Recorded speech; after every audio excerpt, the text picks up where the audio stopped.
Hi everyone, this is Koinzell here, and I'm excited to share with you guys a Overpower HOTA build for the Diablo 4 Barbarian. I have a lot of fun theory crafting this build, and I actually came up with 3 different variants.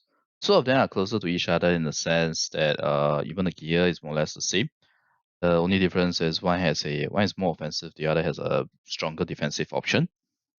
While the fourth basically utilizes the arsenal system in terms of weapon swapping as well. Because the first two, you are just going to use two-hand mace.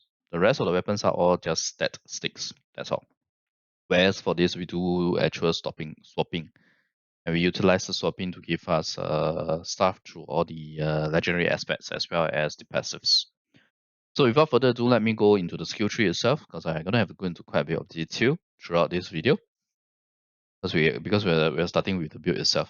Okay, so first off, for Overpower HOTA, this is pretty standard stuff. We have the bash, where it will give you Fortify as well as Overpower.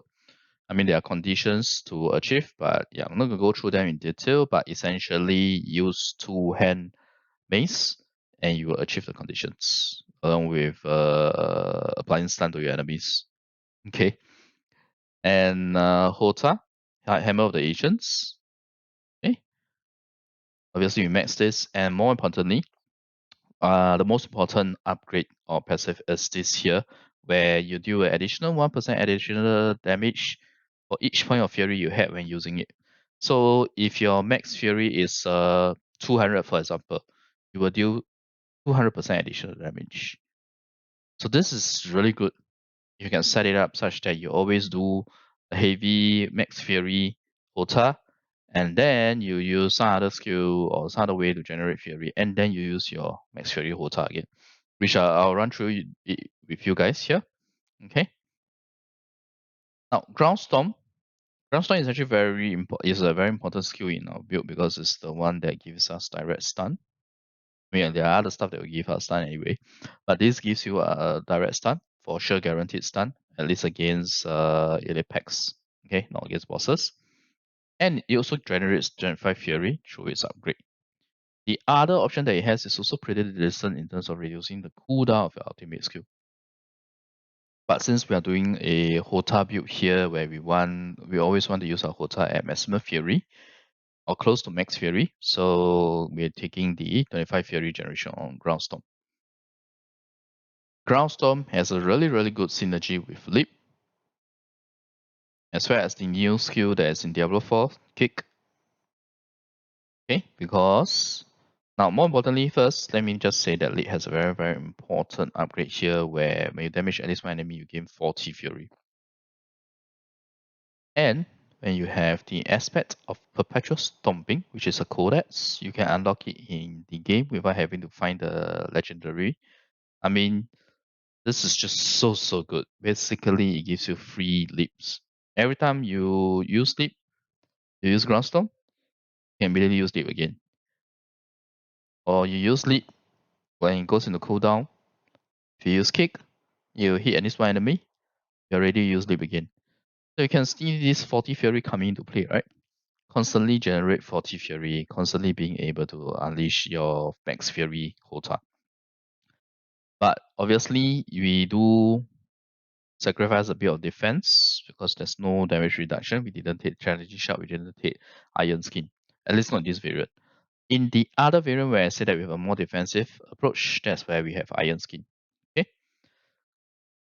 But given that we have so much CC and so much stun in this build, I do believe that it can be viable in certain content. So that's why I'm going through this build as well. Swiftness, I would have loved to get 3 points in this, but unfortunately we just don't have enough points.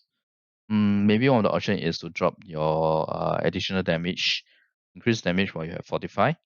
So this is depends on the content you're doing. Up to you. This is easy. You can just easily switch as and when it's required.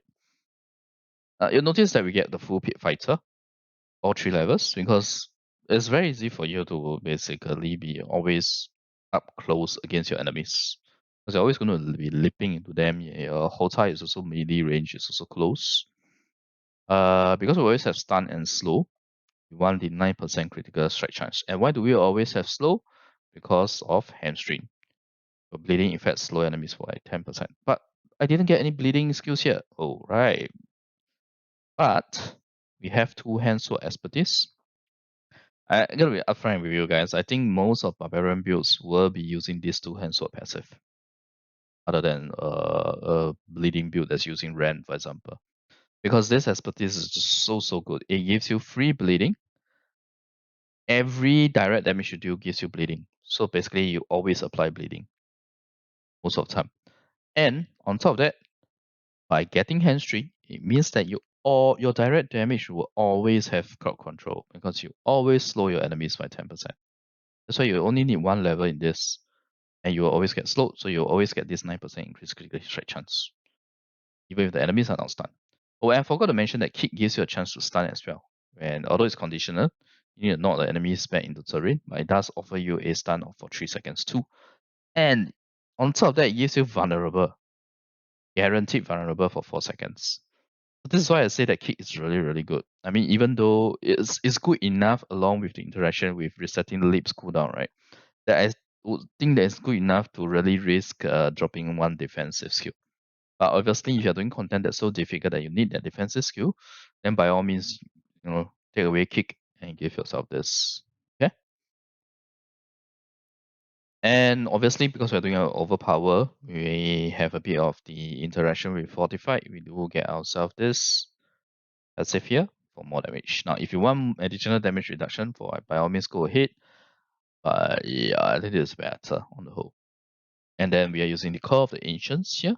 We don't want to use Berserking because the thing about Berserking is that you also need to invest quite a fair bit in the Paragon Boards. But the Overpower and Fortify already requires a very heavy investment for Barbarians. If you notice the Whirlwind Berserker build that I did earlier, I was saying that there's not much to invest in on the boards, right? At least the first iteration, we were trying to get as many glyphs as possible. Now that we know the glyph level skilling and attributes, right? Then we finally settled with one that has 5 boards. But even then, you'll notice that most of the nodes that we really spend are really into the Wrath of the Berserker related nodes. So if you do this together with Overpower HOTA and 45, you're not gonna have enough nodes on your Paragon board, which is why we went for Call of the Ancients. Okay, and Call of the Ancients also provides you decent surge in damage. It also, more importantly, provides you a decent amount of fury generation actually, and also a 30% chance to stun enemies for 3 seconds. So there's a lot of stun mechanics coming in. Okay, we have stun coming from here, 1, 2, 3, 4 skills. Okay, out of the 6. And on top of that, we have the passive, this concussion passive here, where we have up to a 45% chance lucky hit to stun enemies for 3 seconds when we're using a two-handed bludgeoning weapon. In fact, two-handed bludgeoning weapon benefits from everything here. Okay, everything. This applies to 15% crit damage, 45% increase overpower, 15% increase damage if enemy is not vulnerable, which your groundstorm and kits comes into play. And then you have this to give yourself even more stuns. And the passive we are using Unbridled Rage. I mean, that's straightforward, right? Because HOTA is our main source of damage. So yeah, this is the reason why this is a build where we just use two-hand base. Because two-hand base is just so strong. Okay. Okay, so that brings me then to the variant. The variant, like I said earlier, is just taking away the 3 levels of kick and get yourself 3 levels of iron skin. Okay. Although we did change the pants aspect as well to get the one related to iron skin. Okay, but I'll talk about that when we talk about gear. So this is iron skin, and iron skin gives you Fortify too. 15% base life as Fortify, double if it's cast below 50% health. So if you have this, it gives you 30% Fortify. If you manage to just score one of this, it gives you 20% when using a two-handed mace. Which means that when you cast Iron Skin strategy iron scheme when you have less than 50% life and you also manage to score a enhanced bench at the same time, right after or right before, you are basically fortified immediately. Because the way fortified works is when your fortify is higher than your current life, then you will go into the fortified status where you get 10% damage reduction by default. And with all the bonuses from the Paragon Boards, it's a lot more than that. Okay, there's going to be increased damage, there's going to be a lot more damage reduction as well. So yeah, Iron Skin is actually a defensive skill that fits beautifully into this build. Now the only thing is that you lose the essentially two charges of leap, as well as vulnerable application, as well as the 3 seconds potential for a 3 second stun again as well. And not bad, and that not down. But yes, again, if the content requires you to have a defensive option, for sure go for Iron Skin. Okay, now the rest of it is the same in terms of skill tree. Let's quickly talk about the gear. I probably will try to talk about Overpower HOTA Swapmaster at the end, like a third build by itself. Okay. Technically, you think of it as the second half because the first two are just like very close variants of each other. So okay, so the gear here, Harlequin Crests is like no-brainer, right? Come on, 4 brands to all skills, you have damage reduction, cooldown reduction, all stats. And now, I want to say, I can very confidently say that the Rage of Herograph unit here is going to be a unit that can be used in every single Barb build if you have it. Because it's so easy to apply bleeding, right? With the two-hand expertise here, any direct damage you do will inflict bleeding, which means you always have a chance to trigger this lucky hit effect.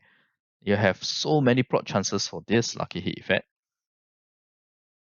And it's also fairly decent, it's up to 40% chance to reduce the cooldown of your non-ultimate skills by 1.5 seconds when you inflict bleeding on elites. So even with the way lucky hit formula works, right? Even though it's not actually 40%, as depending on your skill, depending on the amount of lucky hit chance that you have on your gear, either way, it still works out as a very good chance for you to be able to reduce the cooldown of your non-ultimate skills, which is basically every skill here, or okay, I should say these 3 skills here, because this is the ultimate, this is a generator, this is core skill, there's no cooldown involved, it's already just 3 skills here. So it's very, very good. And on top of that, it also gives you physical damage, it gives you critical strike chance against elites, enemy barbarians are all physical damage. And damage reduction from bleeding enemies, which you will always have because of the two-hand sword expertise.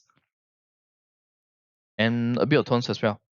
So Rage of Paragraph is gonna be like the go-to unique for basically every single build. Okay. Now we also, because we already have many ways to stun in this build. That's why I call it a stunner build. But we are also getting this aspect here, the aspect of anemia, where we get another lucky hit chance. And we're using an amulet slot here, so we get up to a 45% chance to stun enemies for 2 seconds if you do direct damage against them while they are bleeding. So again, this comes into play, right? Because we always deal direct damage, all the damage that we deal, we will inflict bleeding. And when we attack the enemy again, when they're inflicting bleeding, we have a chance to stun them. And once we stun them, we also have the Skullbreaker's aspect, where stunning a bleeding enemy deals 40% of their total bleeding amount to them as physical damage. So it's kind of like bringing the bleeding damage up front, but it doesn't remove your bleeding. Okay, so it's kind of like a mini rupture. And you might think that this bleeding isn't a lot, because it's 20% of your original direct damage, and then you get 40% out of that 20%, so it gets even lower, right? That's true. But you gotta remember, HOTA can hit really, really hard in this build once all the factors are met. So that bleeding can actually be quite substantial. Now, of course, if you don't want this bleeding, it's fine. There are many other options that we can use here. Like even this with the lip is not too bad, but not that great. Okay. So yeah, there are many options we can use. I just wanted to use this because of the whole synergy with stun. Hell, even this is feasible because we have kick, right? So there are many options really. And you can even use this if you want to. Yeah. So there's really a lot of options. Yeah.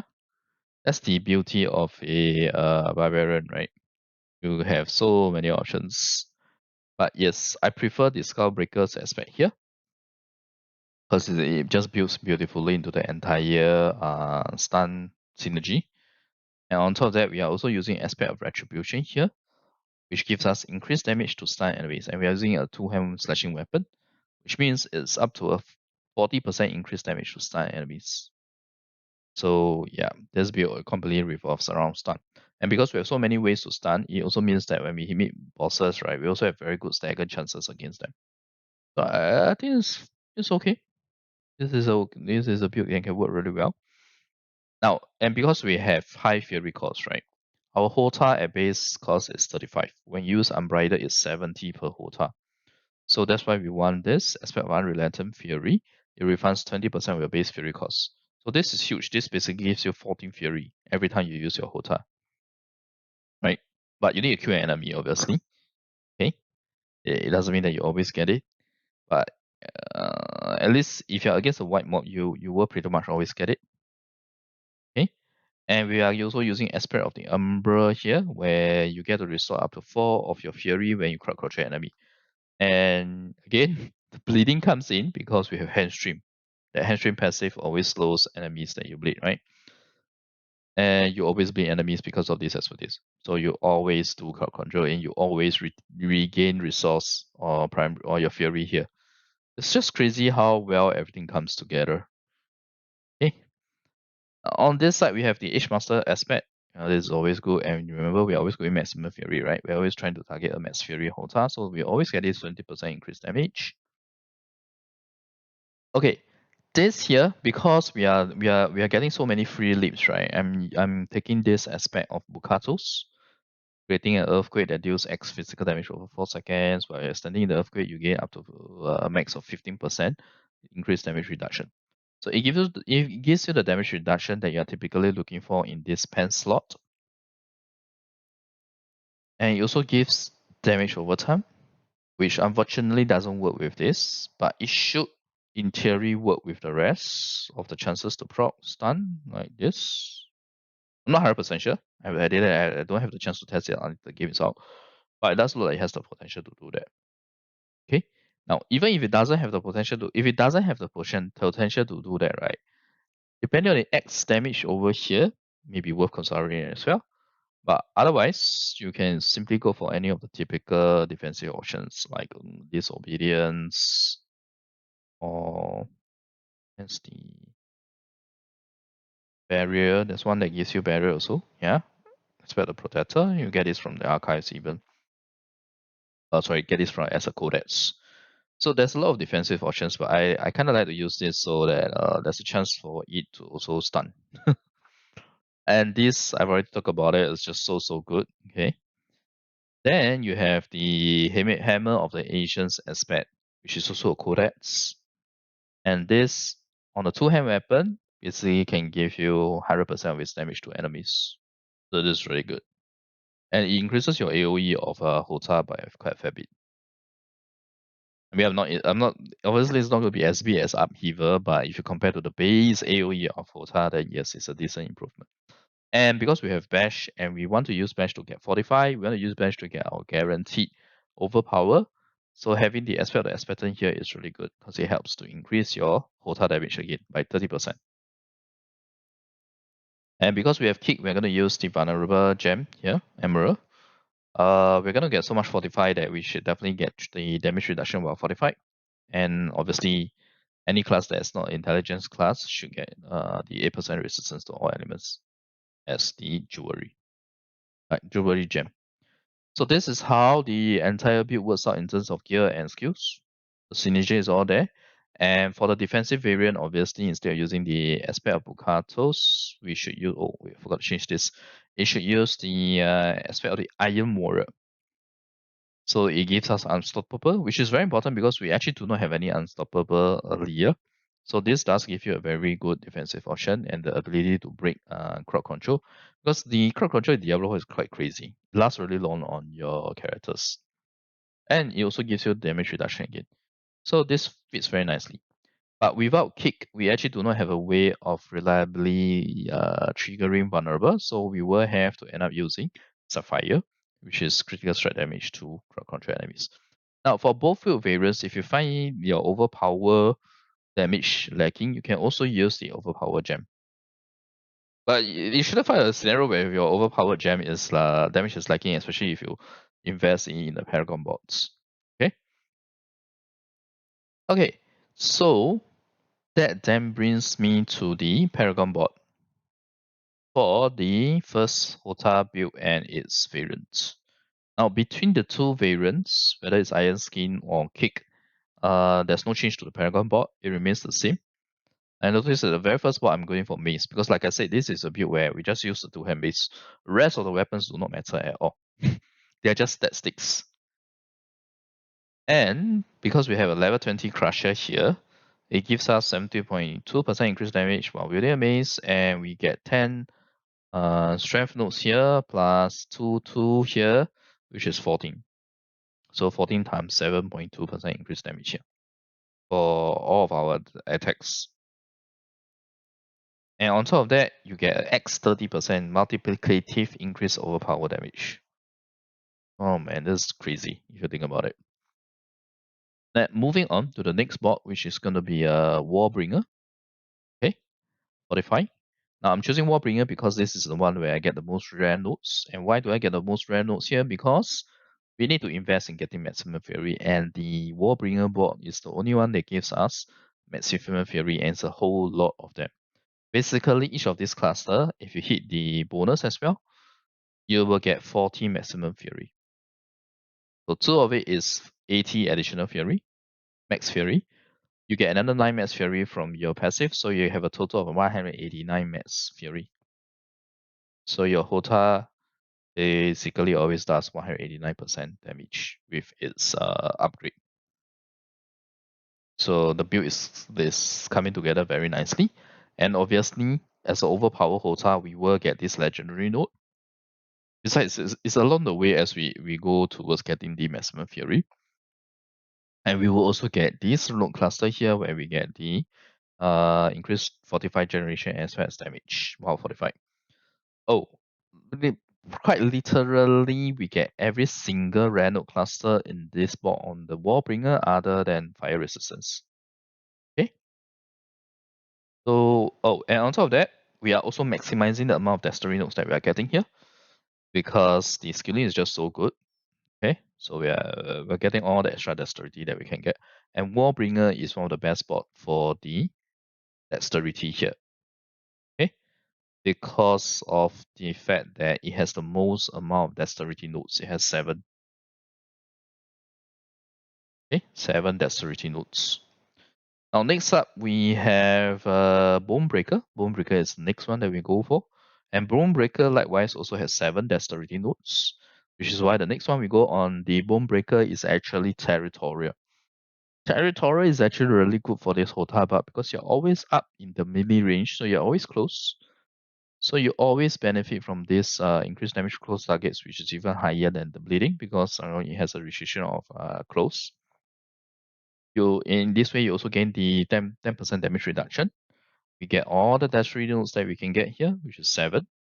So it works out very nicely. 7 plus 2 magic nodes, right? So it's total 9. Okay, 9 adds 9.6%.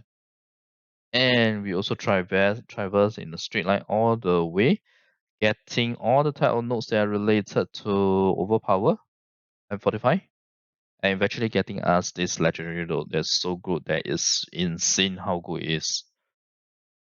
So basically, whenever you overpower with a two-handed bludgeoning weapon, you will stun your enemies for 4 seconds, and also grant yourself 25% of your maximum life as Fortify.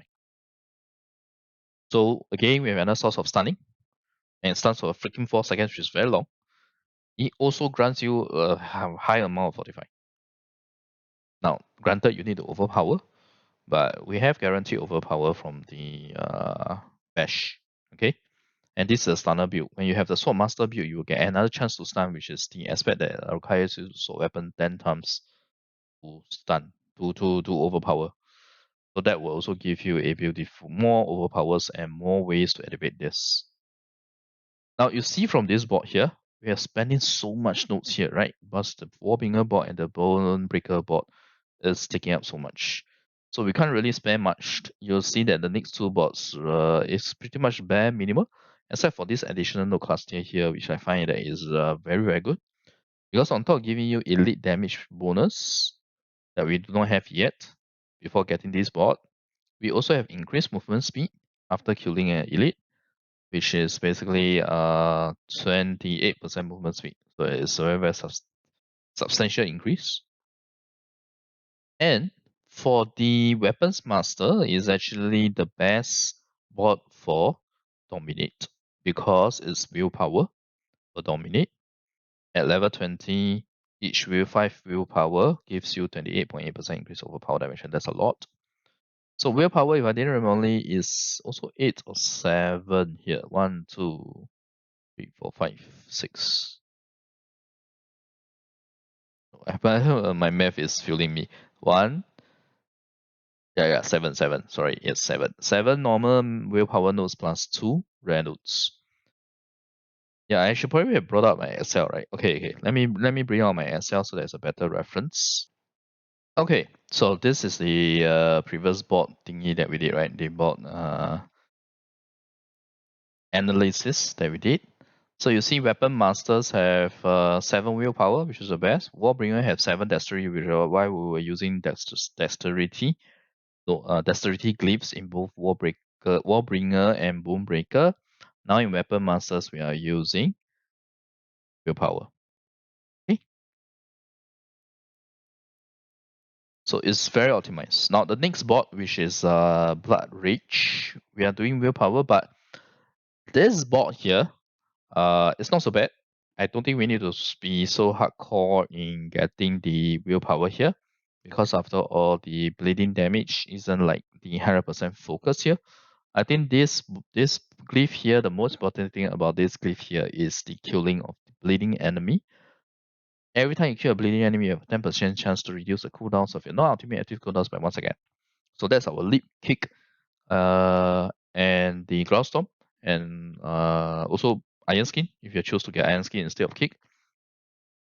So it gives you a lot of options. It gives you more cooldown and more ability to spam those skills that allows you to then use your HOTA freely, your Max Fury HOTA freely. Okay, and Blood Rage is actually a great board as the last board because as you go into the glyph to put whatever glyph you're gonna put, right? It also allows you to get damage reduction from bleeding enemies and also increase damage to bleeding enemies, which basically with the two-hand expertise, two-hand sword expertise, you will always benefit from this. So it's a really good board. It's a good last board to end with. Yeah. So there you go. There you have it. This is how my Overpower HOTA's Paragon board looks like. I'm pretty happy with how it works out, and I'm really really excited to try this out because it gives you so much burst in theory, which I'll probably show you guys the math right now. Okay, now between the Iron Skin variant and the Kick / Groundstone variant, the board is exactly the same. Okay, no change. You see here, it's exactly the same, even the glyphs as well. Okay, so let me go to the spreadsheet over here. So basically, right, if you look at the amount of fury that we can generate, this is with 32% fury generation. This is just based on your Paragon stats. It has not included stats from gear, such as the all stats on Harlequin Crest or even Grandfather if you're using. It also has not included, what do you call it? It has not included the HOTA upgrade. Remember the HOTA skill upgrade where you get 3x3% more fury for 5 seconds for each enemy damaged by hammer agents, stacking up to 10 times. So basically you get additional 30% fury generation for 5 seconds if you hit 10 enemies. So it's actually a lot of fury generation.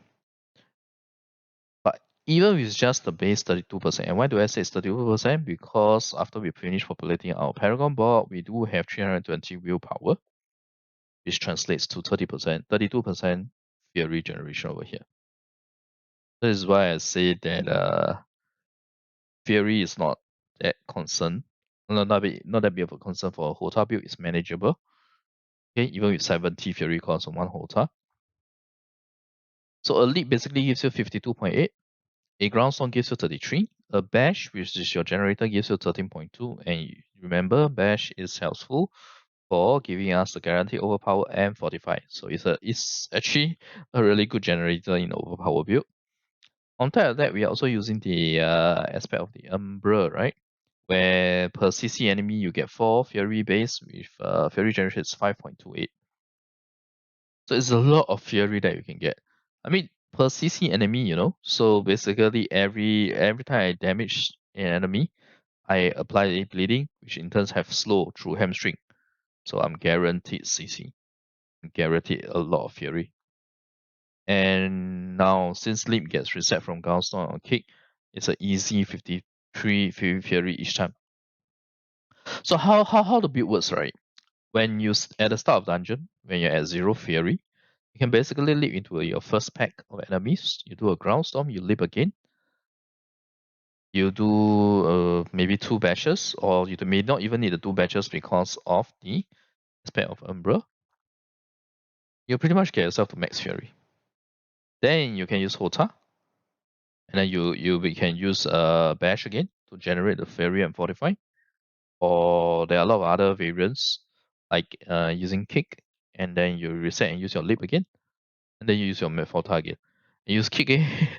So there's a lot of nuances. There's a lot of sources of Fury, so much so that you don't need to worry about your HOTA being a 70 Fury HOTA, right? Oh, and by the way, in this setup here, when I'm talking about it, right, before you use your first HOTA, if you are using the build that has kick, you should use your kick so that you enjoy the vulnerable effect too. Okay. So basically, we can continuously pump out max Fury HOTAs, but at the same time doing high rate of stuns and not bad, not down, etc. Through all the different skills that are giving us stun, the lucky hit chances, there's 2 of them as well, and not bad and not down from kick too. Now, subsequently, as you move from pets to pets, right, within the dungeon itself, you move from one elite pet to the other next elite pet, or you pull a few of them together and then you start fighting, etc. Whatever the case is, you should always have a high amount of Fury left as you're moving between packs. Because you gotta remember, you should always be at max Fury. You use a HOTA, 70 Fury, and then you move on to the next pack. And remember, you kill an enemy, you refund your HOTA cost. It only happens once per skill card, so even if you kill multiple enemies, it still only refunds you 20%. But because of it being so high. Oh wait, so it says base Fury cost here. Okay, my bad. Then it's 7 Fury. Okay, so it refunds you 7 Fury. Okay. Total base cost is 35. So you get 7 Fury, and each of it is a deficit of 63 Fury. So like and let's say you kill an enemy with a HOTA, you are down 63 Fury, and you start moving through the dungeon to the next pack, you can easily get back your max Fury with just a leap.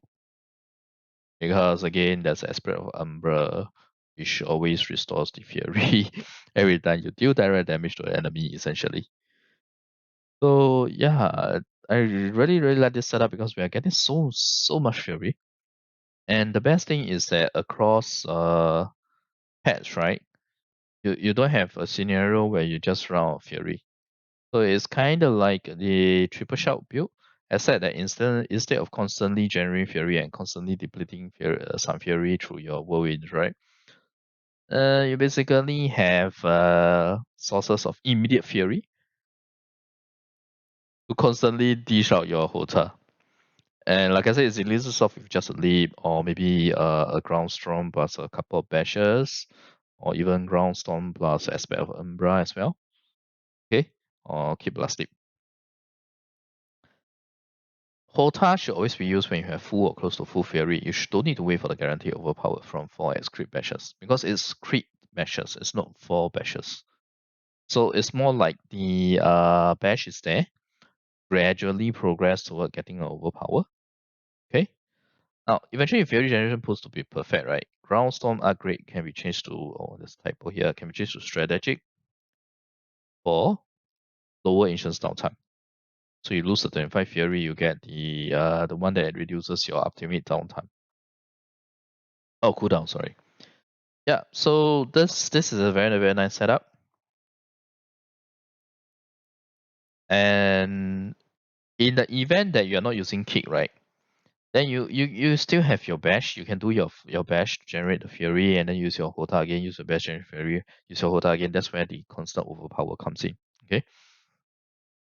But this is the overpower HOTA standard build, and if you use it, if you have all the different sources of fury generation, sometimes you may not you end up using fury, and your overpower may feel like you have lesser overpower, which is why I'm also looking into a separate build, or rather a similar build, but with swapping of weapons to utilize the Earth Strikers aspect, which is this aspect over here, where after swapping weapon 10 times, you're getting a guaranteed overpower with increased overpower damage as well.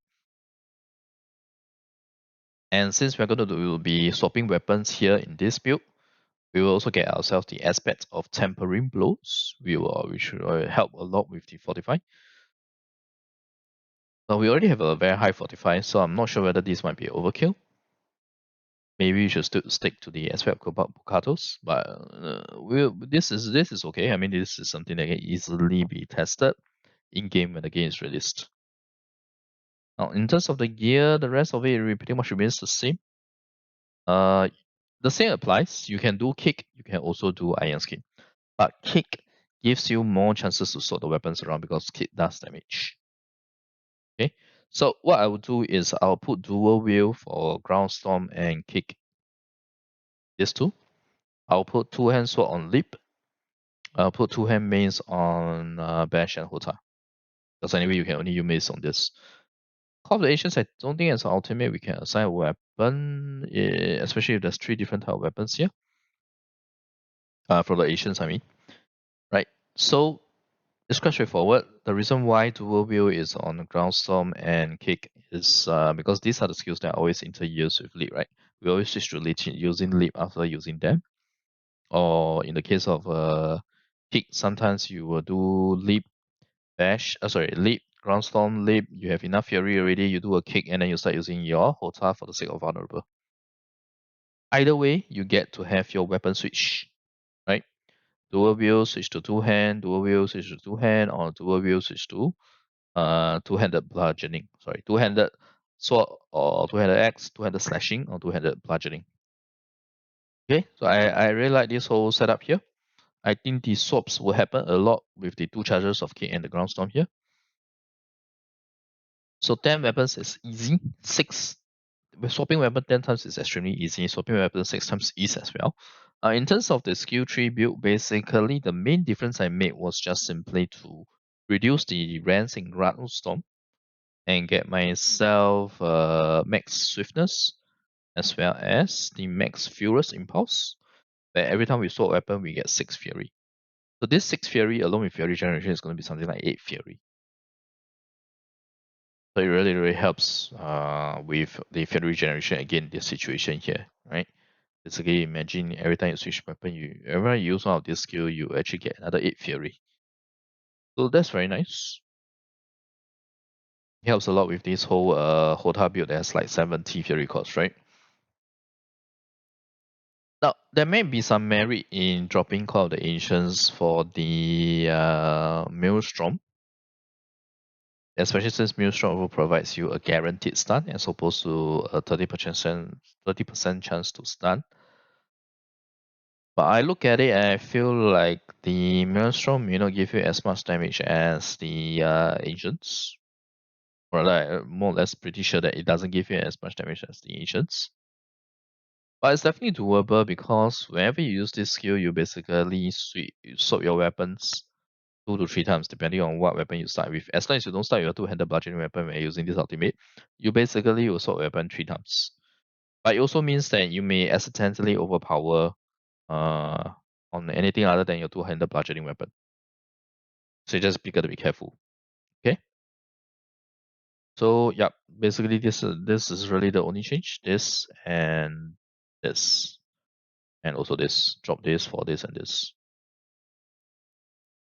But the most important thing about the Swapmaster is the fact that it gives us another chance to overpower without having to use bash. You will end up using bash anyway, but this does give you the chance to do the overpower. Okay. And if you feel that Skullbreaker's aspect isn't as impactful as you want to, I also have to look at this how it works out in the end. You can also say use the aspect of the S pattern here instead, because you always have your bash coming in, right? That is doable as well. Okay. Hell, even using this is fine. Even using this is fine. Okay. In fact, if the damage roll is higher on that unit, you know, it might make sense to use that. But it's not easy to get that weapon because you gotta kill Butcher, and Butcher spawn is so random. Okay, so that brings me to the most important part for the Overpower HOTA Swapmaster, which is the fact that okay, so we are still using mace here because Overpower and the Fortify are still using mace, and more importantly, our damage majority of damage is coming from HOTA, so this still works. In fact, for your dual wield, you can use 2 one-hand mace, and you will benefit from this Crusher glyph as well. Okay. More importantly, is this freaking crazy glyph here. This is the most crazy glyph I have ever seen. Look at the description. Okay. Every 5 dexterity purchase within range, a skill that swaps to a different weapon deal plus 16.82% increased damage. I have this is the Warbringer board, so I have 7. Okay, 7 normal dexterity, 5 dexterity notes along with 2 magic notes, so that's 9. 9 times 16.82% is about 152%. So in other words, every time I switch from either a dual wield or two-hand slashing weapon to our HOTA, my HOTA does plus 151 or 52% increased damage. It's crazy good. That's the reason why I even dropped Blood Feeder and it's 5% crit chance. For this, that gives us so much increased damage. Okay, that's number 1. Number 2, the additional bonus looks like it's a little weird based on the description. It sounds like it's not giving you 18% crit chance. It's giving you a separate chance to try to crit again. We shall welcome. And yeah, so this is how the build works out. It's very, very simple for the Paragon Board for the HOTA Swapmaster versus the HOTA Stunner. You simply switch out the Blood Feeder for the Mortal Draw. It is crazy, man. Look at this. Okay, look at this setup here. Every time my HOTA is ready, imagine you're not starting from 0 Fury. Okay, imagine you already killed some your first pack and you are going around with like 130, 120 Fury. You're down about 60 plus Fury. Every time you meet a new pack, just freaking leap in and give one. You can do a leap into that mob. You have almost full Fury, or basically you will have full Fury because of the effect of Umbra as well. And you switch to using your Hammer of the Ancients. It does 152% additional damage just from the Mortal Draw 1 glyph. Okay, just from 1 glyph. It's crazy. And there's a lot of modifiers for this HOTA because you have the 189% additional damage because we have 189 Max Fury, right? If you hit it at Max Fury. And then you have, what else? You have so many other modifiers. It's insane to think about. Okay, so I actually think that this Swordmaster Overpower HOTA build is likely going to be the strongest build. Because you got your Vulnerable, you have your Fortify, you have your Overpower, you have your crazy Mortal Draw Glyph as well. Oh, it's really amazing. Okay. Yeah, now that I think of it, I think rather than using a Skullbreaker, might be better to use the Butcher's Cleaver if you can get it. Because there's damage to healthy enemies, damage to crowd control enemies, gives you critical strike, critical hit chance, so much stuff, right? And more CC, fear and slow. Wow. Okay. All right. So yes, I'm actually most interested to try out this build, and it's not easy to do this build, because all barbarian builds are tough because you need to farm more. But at the same time, the endgame potential of barbarian is insane because of the arsenal system. I'm very undecided between Barbarian and Necro as the starter class, the starting class. So probably, I guess I'll probably end up with Barbarian as my first class because it's also the one with the best end game potential. Yep. All right. So anyway, I think this video is a bit longer than my usual Diablo 4 video, mainly because I was a bit greedy. I tried to include the Overpower HOTA Swapmaster build in as well. So I hope this video has been helpful to you guys. If you're looking for a build that doesn't always have to use the 3 shells, right? This is it. Okay. Right. Thanks everyone for watching. If you like the video, remember to if you like the content, remember to like the video and click subscribe for more. Bye.